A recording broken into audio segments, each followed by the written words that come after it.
to have two experts that will share their wisdom on meetings and incentive trends. First, let me introduce Christian Scott, Business Visits and Events Manager of North America, England, and my longtime friend, Dalton Bennington. We've served on boards together, we've debated together, but more importantly, we've drunk some great wines together.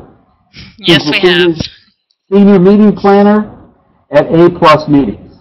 So let's just jump right in.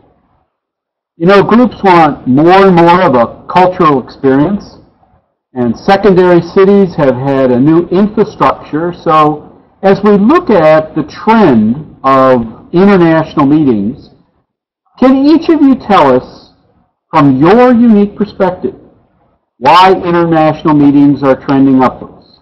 So Dalton, since you got here first, I'll start with you.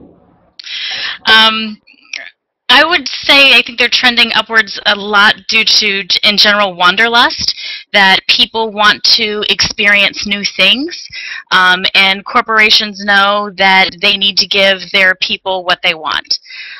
Specifically, I can say that when we looked at organizations from, when I say we, the Incentive Research Foundation looked at attendees and organizations and what motivates people, and they determined specifically that people were motivated by the attractiveness of the destination first, and second, by the recognition that they would be receiving from their organization. So finding destinations that have high allure, that are attractive, is something that drives performance, and that's what organizations are looking for most. Great. Kristen, your comments? Yeah, I totally agree, Dalton. I think that, you know, the whole point is that people want the experience. They want to have something that's a one-off. They want to have something that's created individually for them. You know, groups can access certain venues or properties that individuals can't, and that makes that trip special. I think people want to access culture. They want to see something that's different from their own home. You know, that's where the international aspect comes into play, and it could be from something so simple as just the food of that country to the customs, you know, that certain customs they have, to the actual sporting events that they have. And I think because there's so much access now worldwide, there's so much choice. So people now know that they don't have to go just to one destination that's nearby. They can go further afield and experience it. And with more access points in and out of, you know, North America, especially from my perspective into England now, with 5 more coming in this year, you know, people can access different parts of countries as well. It's not just the key areas that maybe have been at the forefront for the past few years. And again, as I said, more and more people have information, so they know what they want, and they want that from the companies that they're working for.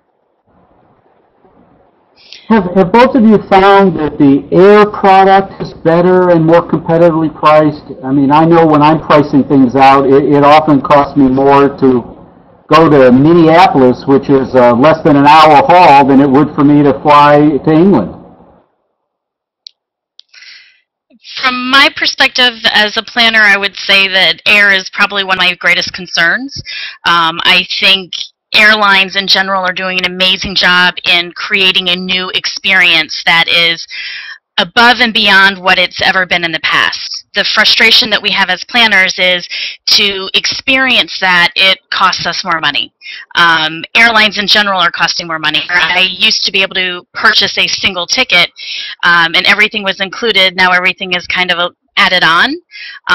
At the same time, I think that's industry-wide for airlines, and it's something that as planners we have to mitigate the challenges of that and create the best experience that we possibly can.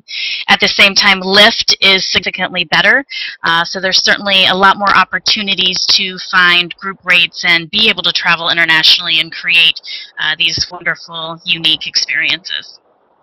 Yeah, and I also reiterate that where, you know, there is more choice. So hopefully that more competitive edge does give people more choice of, you know, what airline they fly with, you know, what the airlines are then offering on the group incentive side with the discounts. And again, it's trying to equal up, you know, the air is going to cost you that. People know that that's what it costs to fly internationally.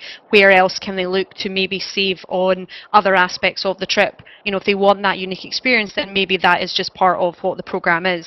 And hopefully in years to come we will see, hopefully the airlines take a bit more of an aggressive approach on offering better discounted rates, but we can only deal with what we've got on offer at the moment. In the meantime, layovers have gotten a lot nicer. I don't know. The airports are like shopping malls now. Yeah. They're They want you dangerous. to stay there. They want you to stay there. They're destinations unto themselves. And since we're doing so much shopping on most of these trips, how do you deal with the additional charges for the luggage? It's trending upwards that meeting planners and organizations are definitely paying for them. Not really shopping in the malls, but definitely luggage fees, value add services from getting through security lines quicker, and concierge services. Let's talk just a second about the value added. I think that's an interesting point because, often people will say it's the add-ons that cost me so much money, and you just alluded to the fact that you might pick up the cost for an extra piece of luggage or something along that nature. Well, organizations, they realize they have to pay for it. It's something that was once included in the tickets, and now that it's not, is it something that the attendees should pay for, or something that the organization pays for? More and more, we're seeing organizations that are trying to track these costs in one lump sum place as part of an overall cost of a meeting, versus have that be something that is expensed back. But certainly something that organizations typically are desiring to pay for versus having the attendee pay for that. From either of your standpoints, it's obvious that the general trend is moving upwards for international meetings. Again, same amount of money or the same amount of time away from the office, people want to get that unique experience. So, would you tell us one of the more unique or creative things you've done with your international meetings? How about you, Kristen?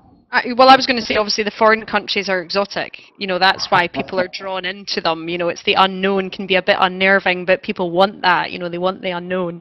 And again, what you were just saying about people wanting the experience, they can go anywhere in the world and they just want those unique aspects. One that has come to light over the past couple of years is very much in the limelight at the moment on PBS, which is Downton Abbey. I don't know if you're avid fans, but I certainly am on a Sunday evening. And that experience has been amazing for England. We have so many historic houses that have been able to open up their doors to meeting planners now. And, there's so many more that we have to offer throughout the whole country that people are, Downton Abbey, Highclere Castle's booked out for this summer already. And it's having that bespoke experience that they can't have anywhere else. They can now say they've actually been on the set of Downton Abbey and experienced that. And we have the Lord and Lady Carnarvon who actually own the house, who will take private tours. And that is a unique experience. You can't do that as an individual.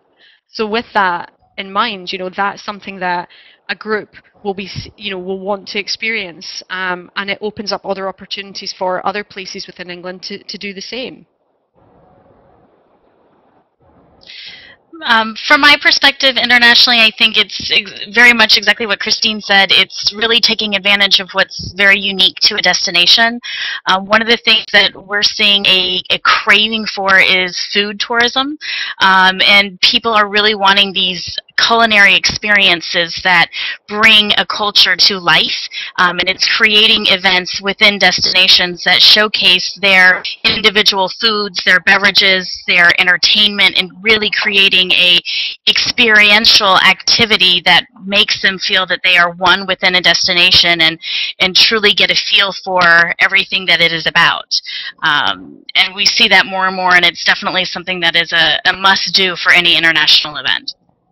That was actually going to be my second point, because it was, because we just did a survey, and I think it was about 76% of people said they want to dine at restaurants serving local dishes. It's locally sourced food that people want to experience.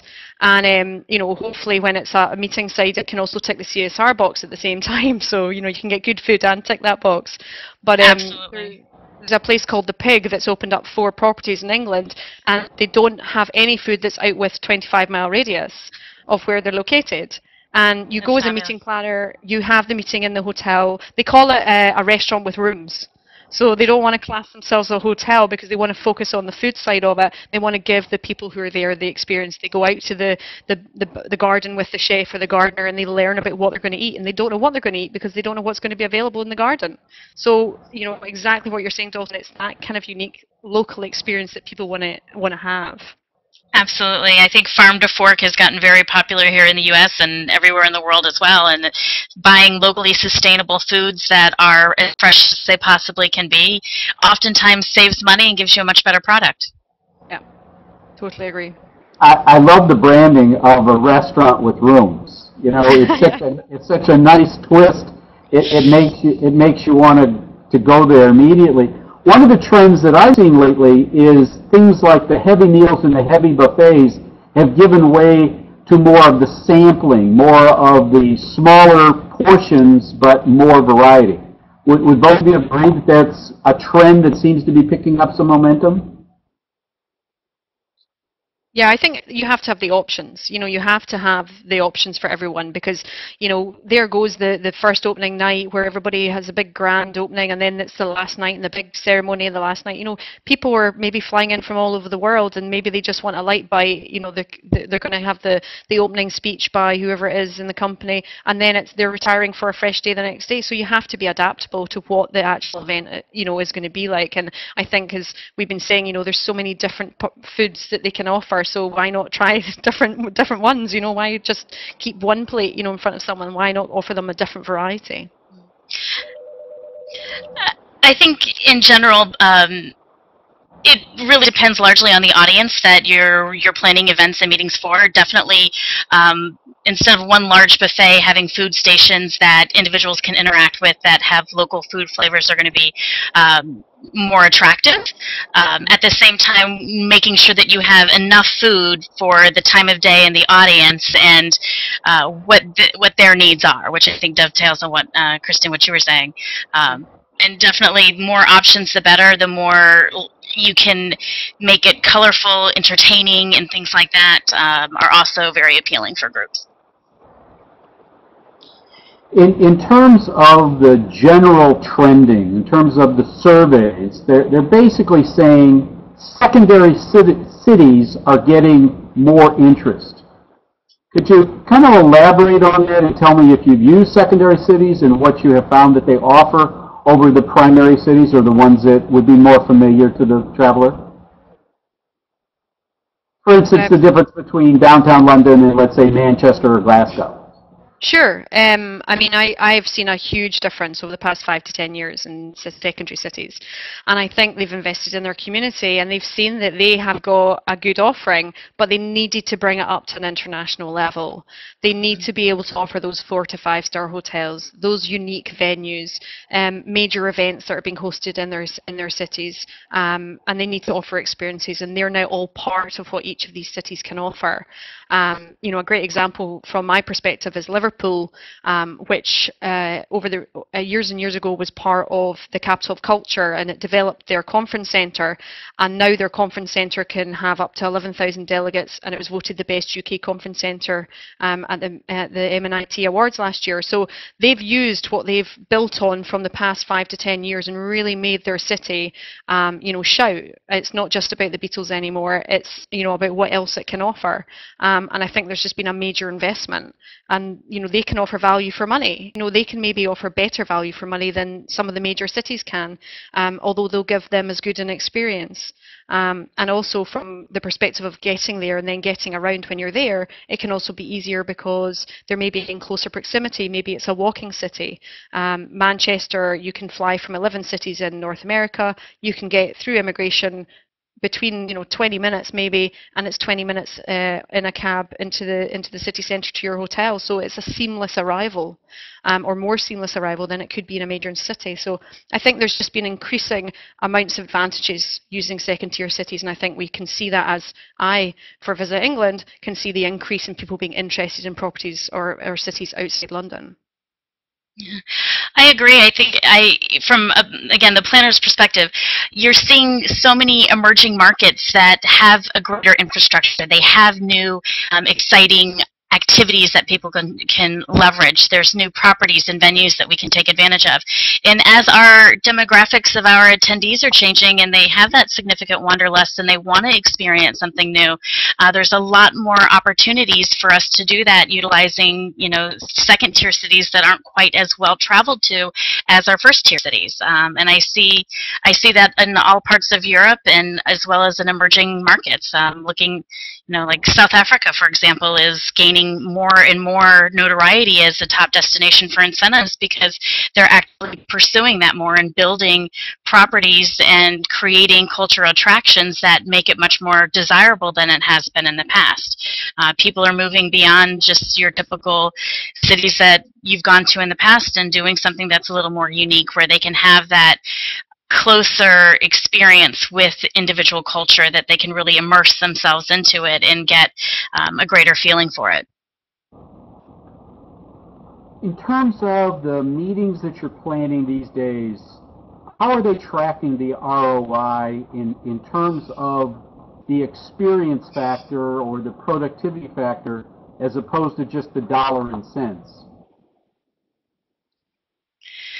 For us, it's through surveys. It's surveying meeting attendees as well as our planner stakeholders and organizations to find out how they felt about the program, what they reacted to and received most. It's talking, being on site with our attendees and asking them the questions. What did you find most rewarding? What experience has enabled you to do your job better and things like that. So it's getting a full understanding from the participant of what they like most, what they like least, and how to continue achieving what they like most all the time, every time.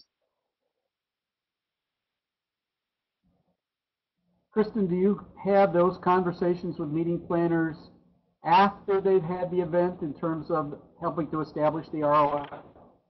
Definitely. I mean, we want to find out, you know, what was the best approach to why they chose the destination, because obviously that helps us in the long run. But we also want to, you know, use an example, and we very much do a lot of case studies on the events that we host to make sure, you know, that it has fitted in with what they were wanting to achieve. Have they achieved what they set out to do?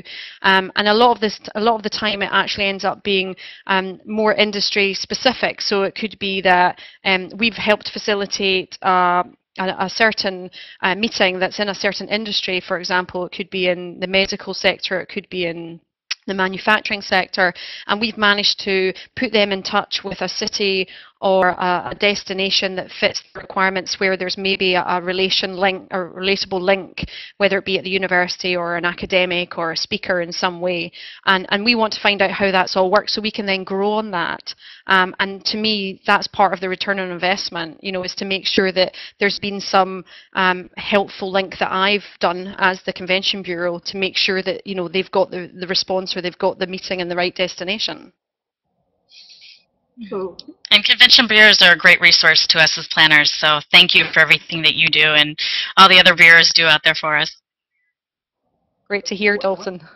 When we talk about the resources of the Convention Bureau, both Dalton and I, after planning incentives and meetings, rely on you to give us something unique and different and give us access. And one of my favorite things happened when I was planning a trip to Paris, and we had 10,000 potential winners, but only 25 would actually win.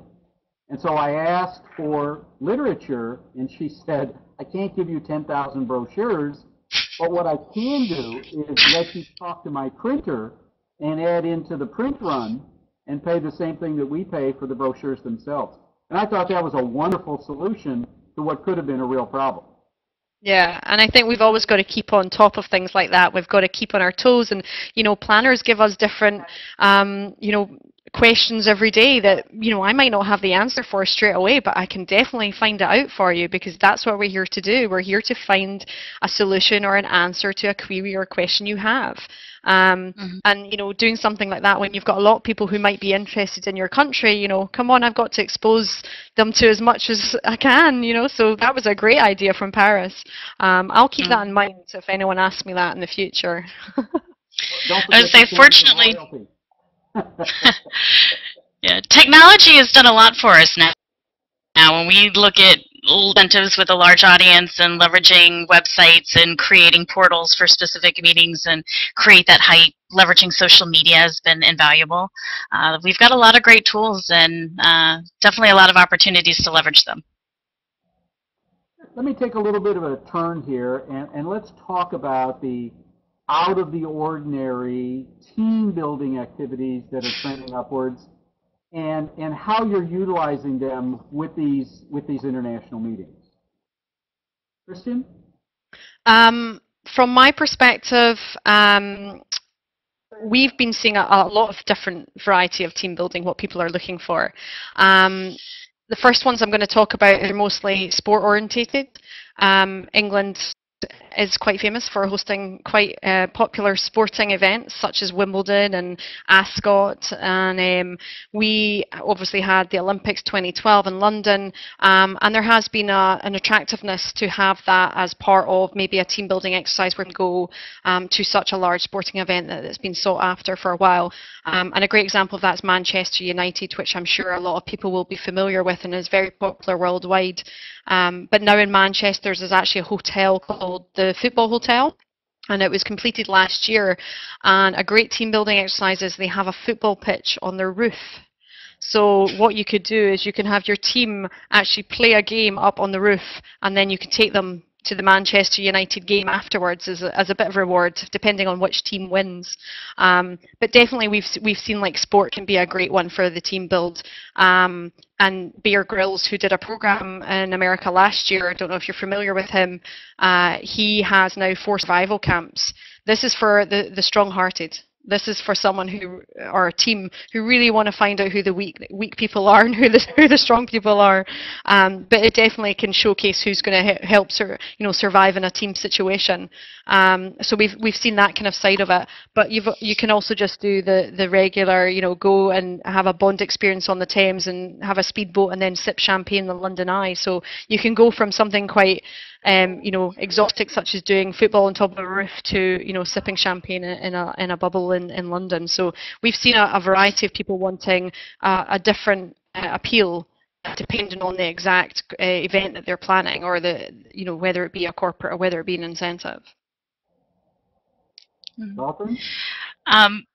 Probably one of the most unique team building events that we had was with an international audience, but done domestically, which I have since taken all around the world, but it does come from the U.S., which is Helping Hands with Odyssey Teams, where we built 100 prosthetic arms for a victim of landmines that ended up going to Pastoria, Colombia. So it was something that was done in a ballroom that was CSR focused, but really was impactful and humbling to every person that participated into it. And it was something that brought a lot of recognition to our organization from the people that participated in it, as well as people who found out that that was something that we had done. Other top team building events, one of the greatest things that we're seeing right now are smart hunts or scavenger hunts throughout a unique city that are led by an iPad or smart device that enables attendees to feel comfortable roaming around a city that they've never been to, that somebody is kind of watching them and can help if they need it, but get them out into a city to really experience it, and incorporate challenges as part of that hunt, whether it's cooking stop where they'll cook with a celebrity chef, or tasting regional wines, and things along that nature. Incorporating CSR again into that, whether they're building bikes, making blankets, weaving baskets, or doing something for a community that is in need. Kind of all of the world is our oyster and sky is the limit. We can create whatever we want. And if we leverage what a destination has and create that sense of fun and give attendees the experience they want, then everybody will win. Both of you touched on technology. And technology is now tethered to just about everybody that can walk under their own power. How are you leveraging the technology on these international meetings? What are you doing that's unique or different that you can share with our audience? Yeah, fine with it. You wrote me back. Sorry, I couldn't hear you there. Oh, I was asking how you leverage technology when you're having these international meetings. What unique things have you done with technology? iPads instead of pen and paper, that type of thing. Yeah, I think when you know, are planning the event and you're going to a certain destination, you know, it's what they can offer when you get there. You know, and a great point Dalton made about the iPad scavenger hunts, because that is certainly something that I've seen in the cities in England, which is, you know, exciting and gets you to see the destination. Definitely from a meeting perspective, it has been obviously making sure that the rooms are set up so you can have all the technology within that room, so it could be interacting while you're in that room. You know, a lot of the time when it's been conferences, there's people in the room who want to ask questions, they maybe haven't been asking the questions, so it's having that access to a portal where that can be coming into and feeding it all the time, because you do find that people want to, you know, have interaction, but maybe they're not going to have it on a, you know, a face-to-face level. Maybe they want to do it through the technology. I think it's always changing. I mean, I think that, you know, as a convention bureau, we're trying to reach out through all the various social media channels. We're trying to make sure that, you know, that the venues are up to date with their technology, and keeping a front of it. And I think it is one of the biggest moving trends as well for 2014, is to make sure that technology is part of your event. Dalton, did we lose you for a second there? We were talking technology. I blinked in and out. It was timing. We use technology quite a bit, and it's taking a bigger and better role in everything we do, from distance learning and webcasting speakers and general sessions that can't be there in the geographic time place that we need them to be, creating mobile apps for meetings that give attendees personalized agendas that can then be instantaneously uploaded with any changes an agenda might happen in the event of any inclement weather. We call it liquid sunshine here. But if there's a different you know, meeting location, we can instantly change it through that mobile app, giving people the opportunity to have interactive attendee lists. So not only do they know who is attending a meeting, but also their photograph is there, or technology that enables them to know when a certain person that they want to meet can be near them. We're also leveraging social media quite a bit and creating a lot of buzz and hype before a meeting starts, getting incentive winners excited about a destination, putting out little teaser tweets and messages out to them that talks about highlights of the trips, things that they're going to experience, and trying to meet that fun and that momentum that, you know, tends to die once they find out that they're a winner. It's like, hey, you can earn this trip, and now you're starting to get the messages of, you know, are you looking forward to building sandcastles on the beach? Are you looking forward to experience, you know, a typical folkloric dance in Mexico? You know, just highlighting different things and leveraging technology because it gives us the ability to do that. I think website registration portals have gotten much more extensive, providing more information. I know one of the websites that we're doing now has, you know, Spanish lessons in it for people who are going to Mexico. So, you know, at this point, I think we're only limited by our creativity, and technology is keeping up with our creativity, if not often surpassing it, in its ability to create things that we need and we want to keep our audiences engaged and driven to higher performance, so that we can continue creating these experiences and grow our industry. If we could, I'd like to circle back to the international meetings, and we sort of touched on it, but we didn't delve into it too deeply, was about the secondary cities and how you're maximizing that, how you're introducing that, and how you're delivering it. So, ladies, let me start again with Kristen. So, I mean, the second-tier cities are the key cities that obviously have been investing over the past few years, as I mentioned before. And really, the best thing we can do is try and promote them from a perspective that is offering the value for money. It's the accessibility into the cities. And it's making sure that people are aware that, you know, Manchester, Liverpool, Bristol, you know, all these cities have something to offer for meeting planners. I mean, most of what we've just done within the Visit England perspective is we've just relaunched our website to make sure that there's that knowledge bank there, that when somebody wants to think about going to a second tier city, there's a choice. We've created, 15 plus fact sheets on each of these cities with it's 2 pages. It's a quick reference guide, but it gives you essential information on the industry sectors within that city, the conference available within that city, the hotel availability within that city, and gives you getting there and to and around. So it's just giving that kind of snapshot and being able to offer that to planners in a quick way, because I know planners don't have time to read 15 fact sheets, but giving them that snapshot of these second tier cities that are available to them, and hopefully one out of them will match what criteria they're looking for. Dalton?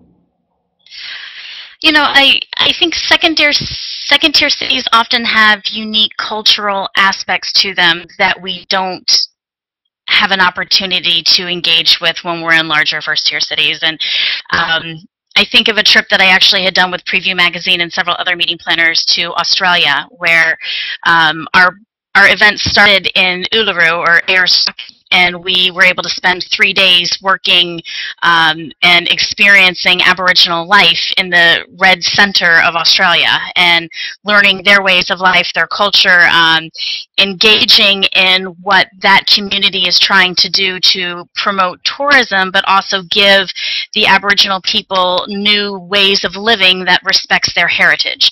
And I think of, a trip that was 10 days long, where 4 days of it were spent in, and I don't know if I would consider Ayers Rock really a second tier city, because it's kind of it's very removed. But that experience was so culturally enriching and rewarding. I don't want to take anything away from Sydney, because wow, what a great city. But I have goosebumps thinking about that experience, and I think that you really get that in going to a city where you can really delve into the heart of what makes a community. And oftentimes in our first tier cities, their communities are more melting pots. They definitely have a feel, and a heartbeat and a pulse that is the life of that city, but oftentimes you don't get a true sense of the culture that you can get in other cities. And I think that's very rewarding, and it's very rewarding to the people. I'm sure we're all looking forward to your next didgeridoo concert. So, ladies, here we are. We're talking about international meetings. We're talking about melding of cultures. Obviously, and I say this from my perspective, the people in the United States know nothing more than what they know about the United States. They go into a foreign country, they expect everybody to speak English. They feel relieved when they see McDonald's and Starbucks, and yet they've gone for the experience. So as we're starting to wrap up here, I'd like for you to kind of summarize, either with your resources or your experience, what was that aha, what was that wow that you can accredit to being in an international meeting and drive people back to changing their comfort zone and learning more about the world that we live in. Give me an aha moment. I'll start with Dalton. It's a difficult question. I have hundreds. I think for me it's truly when I see another culture and another way of life that is so different from my own, and really gaining a new appreciation for that and how interesting that culture is, and to be in an environment that is completely different. It's stepping out of your comfort zone, having the ability to do that and feel comfortable in doing that, and really seeing life in a different manner than you experience it each day. Yeah, I do agree with you, Dalton. That is when it's a aha moment, when it is so different. And I haven't been everywhere in England, and when I started this role with Visit England, I had to go to England and find a lot more out that I didn't already know. So I did the experience of a meeting planner would do, and I went on a trip, on a fam trip, to several cities in England, and one stuck in my mind when I went there was Bristol, which is not that well known a city, not that far from London, but hasn't really been at the forefront of anyone's mind for anything in particular. And we went, and it was a nice city, it was just like a second tier city. But on the second day, we get taken by a guy who'd been 16, homeless, didn't really know what to do, and he was a graffiti artist. And he took us around Bristol, which is now infamous as a graffiti artist city, and people will fly in from around the world to paint graffiti in this city. And it's where the famous Banksy, who's a famous graffiti artist, lived and was brought up. And he's got very expensive artwork and walls there that are worth a lot of money now. And I just thought this was an amazing experience that we did a walking tour. It was with a local, a guy who had reintroduced a culture in Bristol where he now got young artists who were interested in it into a community environment and helped nurture that inside them. And I thought that was a really nice thing, giving back to the community. And something like that, he's part of the tourism, he's part of the experience you would have there, but yet he's talking from a very personal perspective. You know, so for me that was really an aha moment where I stood back and I thought everyone should experience this, because it felt so good to be part and learn more about why this was, you know, such a good city, and why, you know, the city had helped this person give back to the community. I have found that there are so many unique things to do that meeting planners need your expertise and need your wisdom to be able to guide us through to find these things that we would never find on our own. I mean, to Dalton's point, you can go on the internet, but unfortunately you have to know what you're looking for to find it on the internet. And Yeah, that's really the value of someone like yourself in terms of uncovering those things that we, Dalton and I, case of meeting planners, would not even know the question to ask. And so I'd like to give you a couple of minutes to talk about some of those unique, special things, whether they be the venue, the secondary city, the activities, and just get Dalton and I excited about coming over for an international meeting. Well, thank you for, you know, saying that, you know, we are a valuable part of your process, because that's always great to hear. And, you know, I think the best thing that we can do is listen to what you need and what you want. And hopefully then that's where we can pick the nooks and the crannies out from, you know, whether it be doing a tour with a graffiti artist in Bristol, if that's going to suit the group. You know, as Dalton pointed out, groups are changing. You know, whenever I talk to somebody, the key question for me is, what age are the group of people that are coming? You know, what kind of background is it? You know, what are they going to be interested in? I need to have a picture of the particular group that are going to be coming, because there's no point in me talking about, you know, Downton Abbey, which is an amazing experience, which will be a delight for some people, but it may not hit the mark for others. So as a convention bureau, we're always trying to make sure that we've got different experiences for different people. And one of the things I'm currently talking about is sport, which is a big thing in England at the moment, because we have the Grand Depart in Yorkshire this year, which is the first time the Tour de France has ever taken a starting point in England. And everybody is so excited about that. And Yorkshire has created this amazing experience for people to go over and be part of this Tour de France.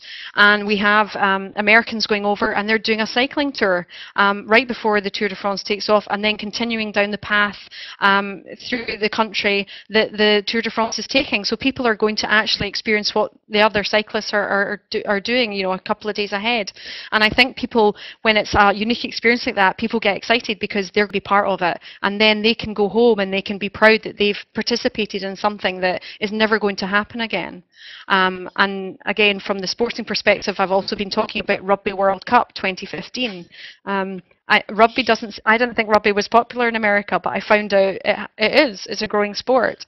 And people are interested to learn more about that and how they can get involved, and they can go to different cities and they can experience 2 weeks in England, you know, whether they're there for a visitor or they're there for work, and go to a match, and then, you know, continue on, whether it be for business or whether it be for pleasure, into other cities. And a big part of what my role has been since I started was educating Americans on the distance in England from the bottom to the top, because people assume, I think, that we are quite big. And I'm not sure which state we fit into, but certainly it's not one of the big ones. It's one of the smaller ones. And when I talk to people about going to the second tier cities like Birmingham, Bristol, Liverpool, they're 2 hours from London. people are aghast, I think, at that because they don't realise that our country is actually quite a small country. So you can do different experiences when you're there. You can go from London, you can do the city, you can have that amazing cultural experience that you get in London, but you can then go and, you know, do more of the local experiences and, you know, eat like a local, you know, speak to a local, you know, do the community events if that's what you're looking for, the CSR side of things. And that's what England has to offer. It has the variety and it's accessible because you don't have to travel 15 hours to get there. You can go on a train for 2 hours. So hopefully that's a bit of a taste. Obviously I've got a lot more I can give you, but that's just a kind of taste of what the Convention Bureau wants to help you with, is really try and fit the right destination in with what you're looking for. Well, I know I speak for Dalton. If you want to invite us over so that we can experience it firsthand, we can make time available.